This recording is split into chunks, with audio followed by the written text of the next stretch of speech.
तुम्हें लगता है कि मैं पढ़ाई में कमजोर हूं तो आज तुम्हारे लिए नहीं, तुम्हारे भविष्य के लिए है। आज मैं तुमसे कोई जादू की ट्रिक नहीं बताने वाला। आज मैं तुम्हें वो सच बताने वाला हूँ जो कोई टीचर नहीं बताता और जो कोई दोस्त नहीं समझाता। सबसे पहले एक बात अपने दिल में बैठा लो, कोई भी बच्चा पैदा होते ही कमजोर नहीं होता, ना कोई याद करने में ना कोई समझने में। अगर ऐसा होता तो कोई बच्चा चलना नहीं सीख पाता, बोलना नहीं सीख पाता। लेकिन तुमने ये सब सीखा क्यों? क्योंकि तुमने गिरना स्वीकार किया। जिसने पीड़ा से दोस्ती कर ली वही जीवन में आगे बढ़ता है। दिमाग तेज नहीं है, ये भ्रम तोड़ो। देखो, सबसे पहले एक बात अपने दिल में बिठा लो, भगवान ने किसी को कम दिमाग देकर पैदा नहीं किया। जो कहता है मेरा दिमाग कमजोर है, वो सच नहीं बोल रहा। वो बस अपने आलस को दिमाग का नाम दे रहा है। दिमाग कोई लोहे का औजार नहीं जो फैक्ट्री से कमजोर या मजबूत बनकर आता है। दिमाग तो मिट्टी जैसा है, जिस तरह गढ़ोगे वैसा बन जाएगा। दिमाग सबका तेज है, बस अंदर से उसे जगाने की जरूरत है, अंदर से तोड़ने की जरूरत है। ध्यान से सुनो, पहले तो अपने आप को नीचा कहना बंद करो। जो स्वयं को हीन मान ले उसकी शक्ति वही समाप्त हो जाती है। अगर तू रोज अपने आप से कहता है मुझसे नहीं होगा, मेरा दिमाग नहीं चलता, तो समझ ले तू खुद भी अपने दिमाग पर ताला लगा रहा है। आज से एक ही वाक्य बोल, मेरा दिमाग शांत है कि बीच के धर्म को बद्दीउन की तैनी, माम तर एक सर धर्म को माम को केच साफ है और सीखने के लिए तैयार है। और सूचना कम करो, चिंतन बढ़ाओ। आज का बच्चा कमजोर नहीं है, भरा हुआ है, इतना भरा हुआ कि सोचने की जगह ही नहीं बची। मोबाइल, गलत विचार, ये सब दिमाग को तेज नहीं बिखरा हुआ बनाते। दिन में कम से कम 30 मिनट ऐसा समय निकाल जब तू कुछ ना देखे कुछ ना सुने, बस बैठे और सोचे। शांत बैठना सीख ले, दिमाग अपने आप तेज हो जाएगा। और शरीर को साधे बिना बुद्धि नहीं खुलती। अस्थिर शरीर में स्थिर बुद्धि नहीं टिकती। सुबह उठकर थोड़ा चल, थोड़ा खिंचाव कर, गहरी सांस ले। ऑक्सीजन बढ़ेगी तो दिमाग अपने आप जागेगा। दिमाग भगवान का दिया हुआ दीपक है, ऑक्सीजन उसका तेल है। और एक बात धीरे पढ़, गहराई से पढ़। जल्दी पढ़ने से दिमाग तेज नहीं होता, समझकर पढ़ने से होता है।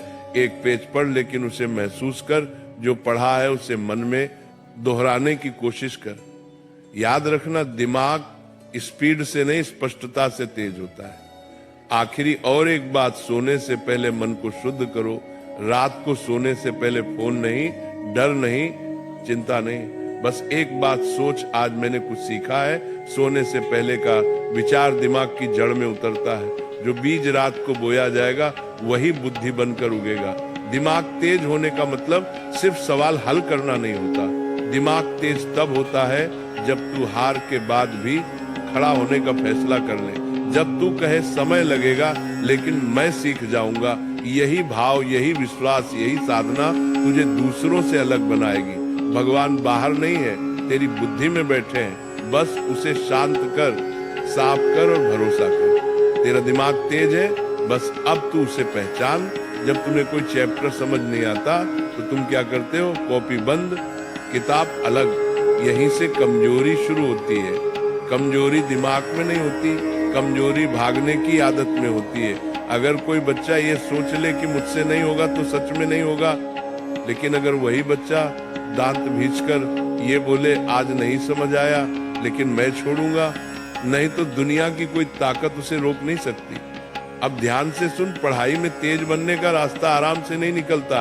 वह रास्ता रोज तुझे तोड़ेगा, रोज तुझसे कहेगा छोड़ दे, और वही आवाज तुझे इंसान या बहाना बनाएगी। पढ़ाई भी इंसान की तरह होती है। अगर तुम उससे भागोगे तो वह भी तुमसे भागेगी।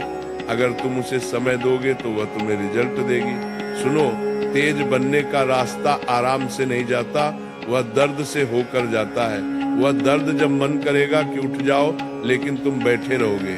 वह दर्द जब फोन चलाने के लिए मन निजात देता है। वह दर्द जब फोन चलाने के लिए मन नहीं चलाए करेगा लेकिन तुम फोन नहीं उठाओगे। वह दर्द जब दोस्त बाहर घूम रहे होंगे और तुम किताब के साथ अकेले बैठे होंगे। यही दर्द तुम्हें अलग बनाता है। जो सहन कर लेता है वही सक्षम बनता है। अब एक बात गांठ बांध लो, पढ़ाई में तेज बनने के लिए कोई गोली नहीं आती, कोई शॉर्टकट नहीं होता। कोई जादू नहीं होता। सिर्फ एक चीज काम करती है, लगातार बैठना, रोज बैठना, मन हो या ना हो बैठना, समझ आए या ना आए बैठना। शुरुआत में दिमाग बोलेगा छोड़ दे, लेकिन तुम मत छोड़ना, क्योंकि दिमाग पहले भागने की ट्रेनिंग ले चुका है, अब उसे मेहनत की ट्रेनिंग देनी है। खुद से कभी मत कहना मैं कमजोर हूँ, खुद से कहना मैं सीख रहा हूँ। ये एक लाइन तुम्हारी पूरी पहचान बदल देगी। पढ़ते वक्त ये मत सोचो कि नंबर कितने आएंगे, ये सोचो कि आज मैंने क्या नया सीखा जो सीखने पर ध्यान देता है। नंबर अपने आप पीछे पीछे आते हैं। अगर तुम 2 महीने तक ईमानदारी से बैठ गए ना, तो तुम खुद पहचान नहीं पाओगे कि ये वही बच्चा है जो पहले डरता था। तुम्हारी आंखों में डर नहीं होगा, तुम्हारे सवाल बदल जाएंगे, तुम्हारी आवाज में पतरा नारा टाइप कर रो, आत्मविश्वास होगा। और याद रखना, दुनिया में सबसे खतरनाक इंसान वह नहीं होता जो बहुत तेज है, बल्कि वह होता है जो हार मानने से इनकार कर देता है। अगर तुमने ठान लिया कि मैं छोड़ूंगा नहीं, तो समझ लो तुम जीत चुके।